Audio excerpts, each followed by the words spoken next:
Hello everyone, welcome to CS Crux. Our topic is design patterns. Design patterns के concepts को समझना start करते हैं उससे पहले चैनल को सब्सक्राइब ज़रूर कर दीजिए, वीडियो को लाइक और शेयर ज़रूर कर दीजिए। डिज़ाइन पैटर्न्स बेसिकली हमें सॉफ्टवेयर डेवलपमेंट में, सॉफ्टवेयर डिज़ाइन में जो प्रॉब्लम्स फेस करना पड़ते हैं उन प्रॉब्लम्स के कॉमन सॉल्यूशंस को बोला जाता है।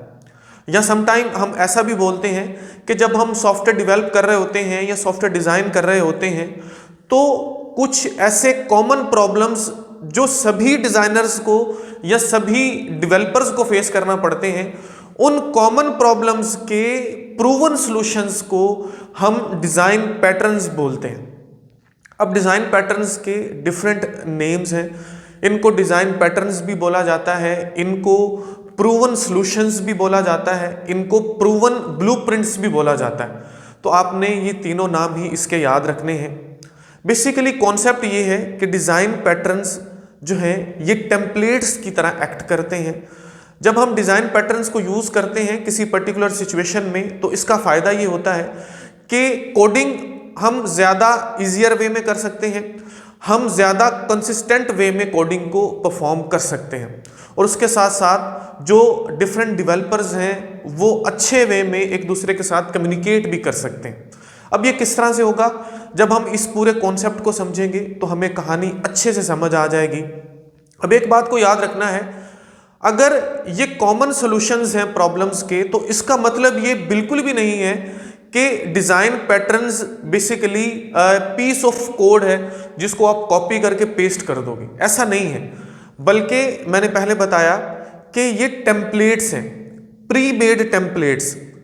आप अगर प्रोग्रामिंग करते हुए, कोडिंग करते हुए, डेवलपमेंट डिज़ाइन करते हुए सॉफ्टवेयर को किसी पर्टिकुलर सिचुएशन में जहां पर आपको वो प्रॉब्लम फेस करना पड़ रही है, कोई भी पर्टिकुलर प्रॉब्लम जिसके लिए ये डिज़ाइंस बनाए गए हैं, पैटर्न्स बनाए गए हैं, आप अगर किसी पर्टिकुलर सिचुएशन में हो तो आप वहां पर इन टेम्पलेट्स को यूज़ कर सकते हो। आप इस तरीकाकार को, इन पैटर्न्स को यूज़ कर सकते हो तो वो प्रॉब्लम आपका सॉल्व हो जाएगा।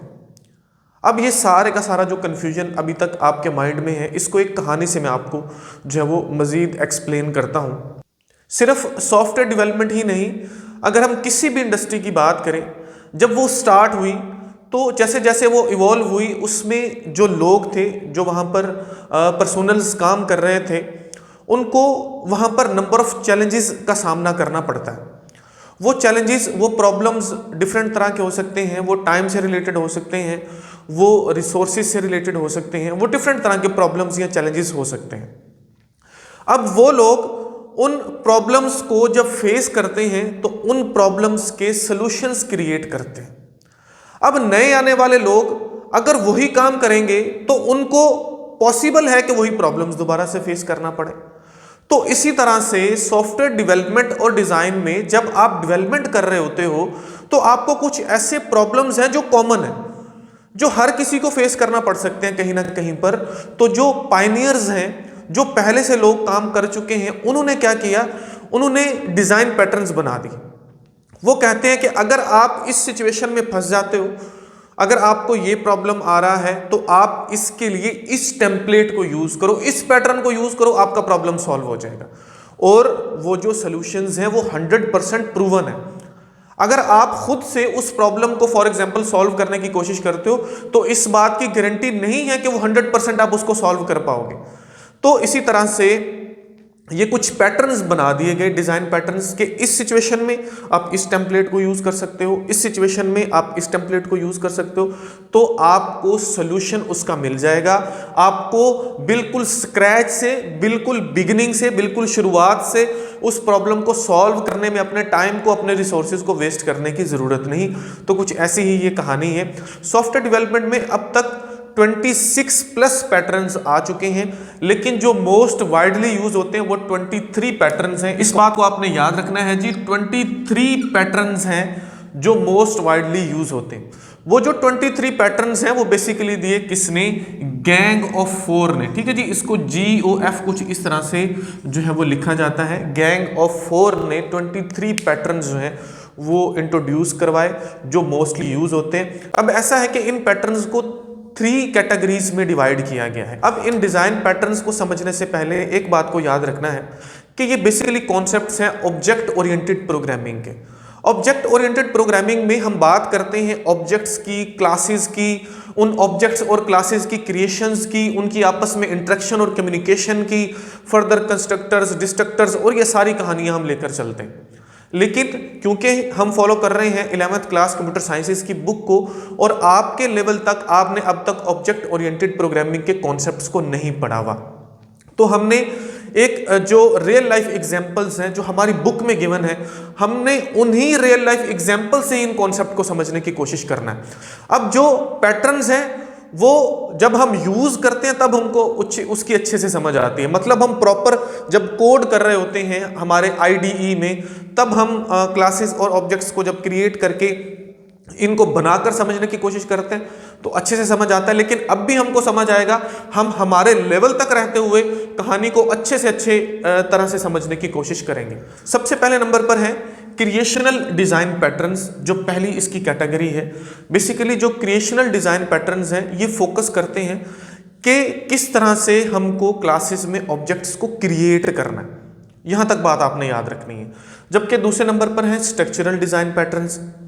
स्ट्रक्चरल डिजाइन पैटर्न्स फोकस करते हैं कि कैसे क्लासेस और ऑब्जेक्ट्स जो हैं वो मिलकर वो कैसे एक पूरे का पूरा स्ट्रक्चर फॉर्म करते हैं, इसको हम स्ट्रक्चरल डिजाइन पैटर्न कहते हैं। तीसरे नंबर पर है behavioural design patterns.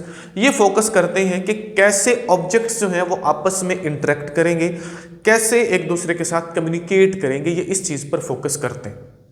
Means to से अगर हमको कहीं पर ऑब्जेक्ट्स की क्रिएशन का प्रॉब्लम आएगा तो हम क्रिएशनल डिजाइन पैटर्न्स को यूज कर सकते हैं, क्योंकि ये क्या है, ये प्रूवन सॉल्यूशंस है। अगर हमको कोई स्ट्रक्चरल रिलेटेड प्रॉब्लम आएगा तो हम इनको यूज कर सकते हैं।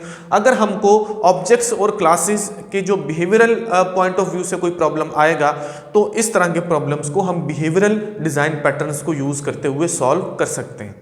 अब टोटल 23 डिजाइन पैटर्न्स हैं जो गैंग ऑफ 4 ने दिए, लेकिन हमारी बुक में 4 डिजाइन पैटर्न्स मेंशन्ड हैं। और आपने याद रखना है कि ये जो 4 डिजाइन पैटर्न्स हैं यही मोस्ट वाइडली यूज होते हैं। हमने इन 4 पैटर्न्स को समझना है। उन 4 पैटर्न्स में से पहले नंबर पर है सिंगलटन पैटर्न, दूसरे नंबर पर है फैक्ट्री पैटर्न। बुक में लिखा हुआ है फैक्ट्री पैटर्न, लेकिन इसका जो पूरा नाम है वो है एब्स्ट्रैक्ट फैक्ट्री पैटर्न। अगर एग्जाम में क्वेश्चन आए कि एब्स्ट्रैक्ट फैक्ट्री पैटर्न क्या होता है तो आपने परेशान नहीं होना। बेसिकली यही फैक्ट्री पैटर्न है जो क्रिएशनल जो है वो पैटर्न्स की ही एक आगे टाइप है। और तीसरा है जी ऑब्जर्वर पैटर्न और फोर्थ है स्ट्रेटजी पैटर्न। ये 4 पैटर्न्स हमको कवर करना है। ये जो दोनों हैं सिंगलटन और फैक्ट्री, ये क्रिएशनल पैटर्न्स की आगे फर्दर टाइप्स हैं, और जो बिहेवियरल हैं ये आगे टाइप्स हैं जी जो ऑब्जर्वर और स्ट्रेटजी पैटर्न्स हैं ये बिहेवियरल पैटर्न्स की फर्दर टाइप्स हैं। तो इनको समझते हैं। उससे पहले याद रखिए 23 में से तकरीबन 5 जो हैं ये क्रिएशनल पैटर्न्स गैंग ऑफ 4 ने दिए, 7 जो हैं वो स्ट्रक्चरल ने दिए, और तकरीबन 11th जो हैं ये दिए हैं जी बिहेवियरल पैटर्न से रिलेटेड गैंग ऑफ 4 ने डिज़ाइन पैटर्न्स। इस बात को भी याद रखना ज़रूरी नहीं है, लेकिन अगर आपसे कोई पूछ लेता तो आपको पता होना चाहिए एज कंप्यूटर साइंस स्टूडेंट्स। अब हम इन चारों को 1 बाय 1 जो है वो समझते हैं। याद रखना है हमारी बुक में स्ट्रक्चरल पैटर्न से रिलेटेड कोई भी टाइप जो है वो गिवन नहीं है। सिंगलटन पैटर्न की हम बात करते हैं। सिंगलटन का बेसिकली मतलब होता है एक। सिंगलटन पैटर्न इस बात को इंश्योर करता है कि क्लास के अंदर सिर्फ और सिर्फ एक ही ऑब्जेक्ट होना चाहिए, एक से ज्यादा ऑब्जेक्ट क्रिएट नहीं होना चाहिए। एक लाइन की कहानी ये है। और वो जो एक ऑब्जेक्ट है उसको हमने जो है ग्लोबली एक्सेस देनी है, कहीं पर भी हम उसको यूज कर सकते हैं। ठीक है जी, वो जो एक ऑब्जेक्ट है उसी को ही जहां पर उसकी जरूरत पड़ेगी उसको यूज कर सकते हैं। लेकिन एक क्लास के अंदर एक ही इंस्टेंस या एक ही ऑब्जेक्ट होना चाहिए। ये दोनों वर्ड्स यूज किए जाते हैं ऑब्जेक्ट के लिए। उसको इंस्टेंस भी बोला जाता है, इसको ऑब्जेक्ट भी बोला जाता है, तो इसमें भी आपने परेशान नहीं होना। इसको बोलते हैं जी सिंगलटन पैटर्न। अब इसकी रियल लाइफ से एक एग्जांपल मैं आपको दूं। फॉर एग्जांपल अगर हम एक कंट्री की बात करें तो वहां पर ये जरूरी है कि एक ही प्राइम मिनिस्टर होना चाहिए। अगर एक प्राइम मिनिस्टर नहीं होगा, एक से ज्यादा होंगे तो वहां पर प्रॉब्लम क्रिएट होगी। एक कंट्री का एक ही कैपिटल होना चाहिए, अगर एक से ज्यादा कैपिटल होंगे तो वहां पर प्रॉब्लम क्रिएट होगा। ऐसे ही सम टाइम कुछ ऐसी सिचुएशंस होती हैं जहां पर ये जरूरी होता है कि हमारे पास एक क्लास का एक ही इंस्टेंस होना चाहिए जिसको हम कहीं पर भी यूज कर पाए, सभी सिचुएशंस में जिसको हम यूज कर पाए। वहां पर अगर कोई ऐसा प्रॉब्लम हमको फेस करना पड़ेगा तो हम किसको यूज करेंगे जी? सिंगलटन पैटर्न को यूज करेंगे। रियल लाइफ एग्जांपल से हमने समझा। अब मैं आपको समझाता हूं कि अगर हम सॉफ्टवेयर इंजीनियरिंग के पॉइंट ऑफ व्यू से देखें तो एक जो है वो कॉन्सेप्ट हमारी विंडोज में यूज होता है, इंस्टेंस यूज होता है, जिसको हम बोलते हैं प्रिंटर स्पूलर। ठीक है जी, ये किसकी एग्जाम्पल है? ये एग्जाम्पल है जी सिंगलटन पैटर्न की।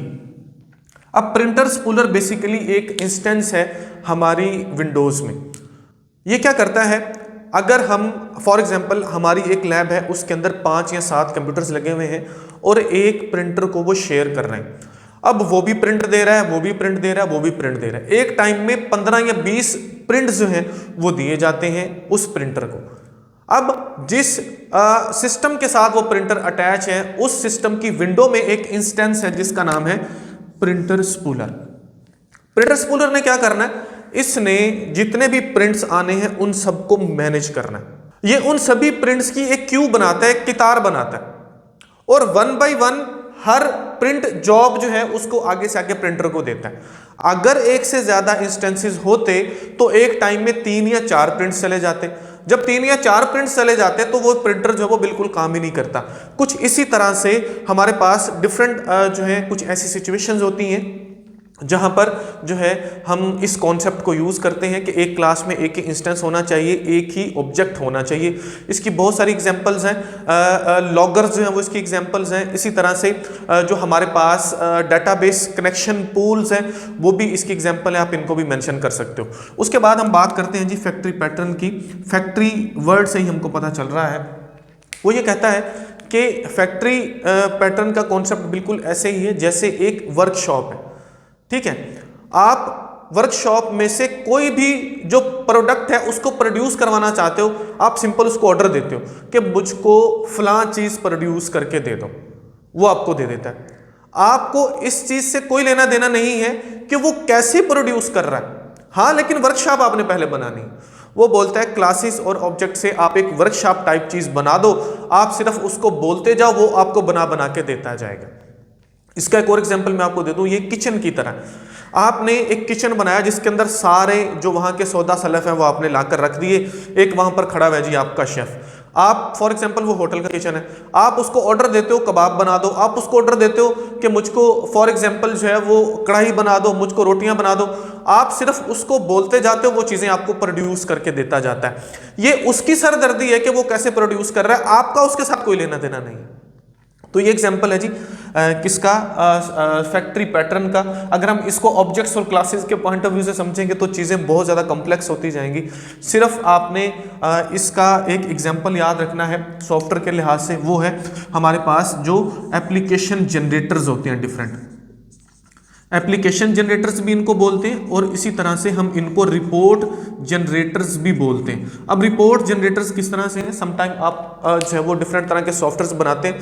सॉफ्टवेयर बनाने के बाद जब आप प्रिंट देते हो या जो भी एक रिपोर्ट प्रॉपर आपके पास जनरेट होती है, आप उसको सिर्फ ये बताते हो कि इसको पीडीएफ में जनरेट कर दो, इसको माइक्रोसॉफ्ट वर्ड में जनरेट कर दो, इसको माइक्रोसॉफ्ट एक्सेल में जनरेट कर दो, इसको जो है वो फॉर एग्जांपल जो वर्ड पैड है, नोट पैड है, उसमें जनरेट कर दो। आप सिर्फ उसको कमांड देते हो, आपकी मर्जी की रिपोर्ट वो जनरेट करके आपको दे देता है। ये एग्जांपल है जी फैक्ट्री पैटर्न की। इतनी सी बात आपने लिखनी है। उसके बाद है जी ऑब्जर्वर पैटर्न्स। अब ऑब्जर्वर पैटर्न्स जैसा कि उसके नाम से ही पता चल रहा है, ऑब्जर्वर।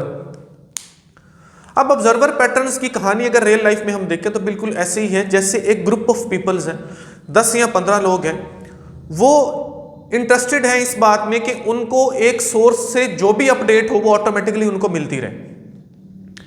अब बजाय इसके कि वो 10 या 15 लोग उस सोर्स के पास जाएं, जब 10 या 15 लोग बार बार उस सोर्स के पास जाएंगे तो उसमें सिंक्रोनाइजेशन का प्रॉब्लम आएगा।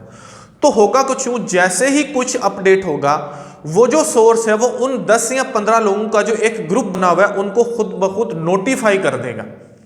ये बिल्कुल ऐसे ही है जैसे सब्सक्रिप्शन मैकेनिज्म है।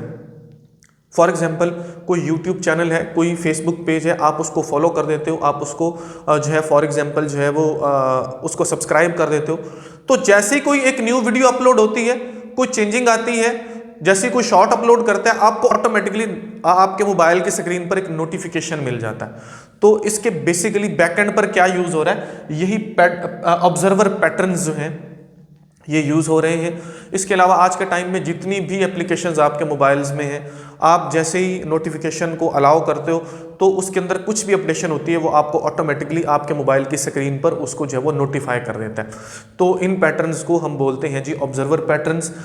बिल्कुल ऐसे ही है जैसे एक सब्सक्रिप्शन मैकेनिज्म है जिसमें कोई एक पर्टिकुलर ऑब्जेक्ट जिससे रिलेटेड और बहुत सारे ऑब्जेक्ट्स हैं जिनका कोड उस ऑब्जेक्ट के साथ टाई है। अगर कोई इवेंट एक ऑब्जेक्ट पर अकर होगा तो उस इवेंट अकर होने से बाकी के ऑब्जेक्ट्स ने भी कोई ना कोई काम करना है, तो वहां पर हम किसको यूज करते हैं जी, ऑब्जर्वर पैटर्न्स को यूज करते हैं। फॉर एग्जांपल अब इवेंट अकर करना किसको बोलते हैं, हमारे कंप्यूटर में जब हम क्लिक करते हैं, डबल क्लिक करते हैं, माउस ओवर करते हैं, तो ये सारी की सारी चीजें जो है इसको हम इवेंट्स ही बोलते हैं। ग्राफिकल यूजर इंटरफेस में इनको इवेंट्स बोला जाता है। याद रखना है जैसे फॉर एग्जांपल मैंने एटीएम कार्ड को डाला, एक इंटरफेस सामने आया, मैंने विड्रा वाले बटन के ऊपर जैसे ही क्लिक किया, उसने ना सिर्फ मेरी पेमेंट मुझको देनी है, एक ऑब्जेक्ट या इंस्टेंस के ऊपर मैंने एक इवेंट अकर जो है वो हुआ है, मैंने एक इवेंट जो है वो प्लेस किया, तो उसने ना सिर्फ अमाउंट मुझको विड्रा करके देनी है, उसके साथ कुछ इवेंट्स टाई हैं। टाई किस तरह से कि एक इवेंट अकर होगा तो बाकी सभी ऑब्जेक्ट्स ने भी कोई ना कोई काम करना है। एक ऑब्जेक्ट ने क्या किया, मेरे अकाउंट में से उतनी अमाउंट डिटेक्ट कर दी। एक ऑब्जेक्ट ने क्या किया, मुझको एक बैलेंस स्क्रीन पर शो करवाया। एक ऑब्जेक्ट ने क्या किया, स्लिप को प्रिंट करके दिखाया। तो यहां पर क्या यूज हो रहा है जी, ये एग्जाम्पल है किसकी, जो है वो ऑब्जर्वर पैटर्न की। तो हम बोल सकते हैं जो आमतौर पर यूजर इंटरफेस पर अगर हम कोई काम कर रहे होते हैं, इंटरफेस पर जब हम काम कर रहे होते हैं तो एक इवेंट के साथ जब दूसरे इवेंट्स जो हैं वो टाई होते हैं और वो उसको ऑब्जर्व कर रहे होते हैं, वहाँ पर इसको यूज़ किया जाता है। इसी तरह से जो यूट्यूब के सब्सक्राइब वाला ऑप्शन है वो भी इसका एक एग्जाम्पल है। फाइनली है हमारे पास स्ट्रेटजी पैटर्न। स्ट्रेटजी इसके नाम से पता चल रहा है, बेसिकली ये दोनों क्या है, ये बिहेवियरल है, जो ऑब्जेक्ट्स की आपस में कम्युनिकेशन और इंटरेक्शन पर जो है वो काम कर रहा होता है, उसके बारे में जो पैटर्न्स बने हुए हैं। अब स्ट्रेटजी क्या है, स्ट्रेटजी बिल्कुल ऐसे ही है। आपकी बुक वाला ये कहता है कि जैसे आपके पास एक टूल बॉक्स है, आप कोई मिस्त्री हो, उसके अंदर डिफरेंट तरह के टूल्स हैं, उसमें चाबी है जिसको पंजाबी में बोलते हैं, प्लास है, और इस तरह के डिफरेंट तरह के इंस्ट्रूमेंट्स हैं। आप कुछ ऐसी चीज़ बना दो कि जो चीज़ आपको चाहिए हो आप उसको उठाओ और आप उसको यूज़ कर लो। इसको बोलते हैं स्ट्रेटजी पैटर्न, मतलब तरीकाकार। कुछ ऐसी आपने स्ट्रेटजी बनानी है कि जिस टाइम पर जिस चीज़ की आपको ज़रूरत हो वो आपके काम आ जाए। बिल्कुल ऐसे ही जैसे फॉर एग्जांपल मुझको अपने घर से एयरपोर्ट पर पहुंचना, अगर मुझको मेरे घर से एयरपोर्ट पर पहुंचना है तो मेरे घर से एयरपोर्ट पहुंचने के लिए मेरे पास डिफरेंट तरह के जो है वो स्ट्रेटजीज हैं। मैं एक राइडर बुक करवा सकता हूं, मैं फॉर एग्जांपल अब्बर को बुला सकता हूं, मैं घर में मेरा जो मोटरसाइकिल है उसको यूज़ कर सकता हूं, मैं घर में मौजूद कार को यूज़ कर सकता हूं, रिक्शा करवा सकता हूं। मुझको जो भी चीज़ सूट कर रही होगी मैं उस चीज़ को according to the weather, according to the situation, according to the time, according to the time of my flight, मैं उस चीज़ को चूज़ करता हूँ। ये बेसिकली क्या है, ये है स्ट्रेटजी पैटर्न। अगर हम सॉफ्टवेयर के पॉइंट ऑफ व्यू से समझें तो बेसिकली होता कुछ यूँ है कि हम नंबर ऑफ एल्गोरिदम्स की एक फैमिली क्रिएट करते हैं और हर एल्गोरिदम को एक क्लास में फिट कर देते हैं और उसके जो ऑब्जेक्ट्स हैं वो इंटरचेंजेबल होते हैं। ठीक है, अब क्योंकि ये ऑब्जेक्ट ओरिएंटेड प्रोग्रामिंग का कॉन्सेप्ट है तो शायद ये चीज़ें कॉम्प्लिकेटेड हों। आपने कोशिश ये करनी है कि आपने रियल लाइफ जो एग्जांपल्स हैं उनसे इन पैटर्न्स को समझने की कोशिश करनी है, क्योंकि आपकी बुक या आपका जो लेवल है 11th क्लास का वो यहीं तक है। आपको ऑब्जेक्ट ओरिएंटेड प्रोग्रामिंग के बारे में नहीं पता। जब आप उसके जो पिलर्स हैं, जो कॉन्सेप्ट्स हैं उनको पढ़ेंगे तो चीज़ें मजीद क्लियर होंगी। होपफुली कॉन्सेप्ट आपको समझ आया होगा। वीडियो अगर आपके लिए हेल्पफुल है तो प्लीज़ लाइक ज़रूर कीजिए, चैनल को सब्सक्राइब ज़रूर कीजिए और दूसरों के साथ शेयर ज़रूर कीजिए। Thank you so much.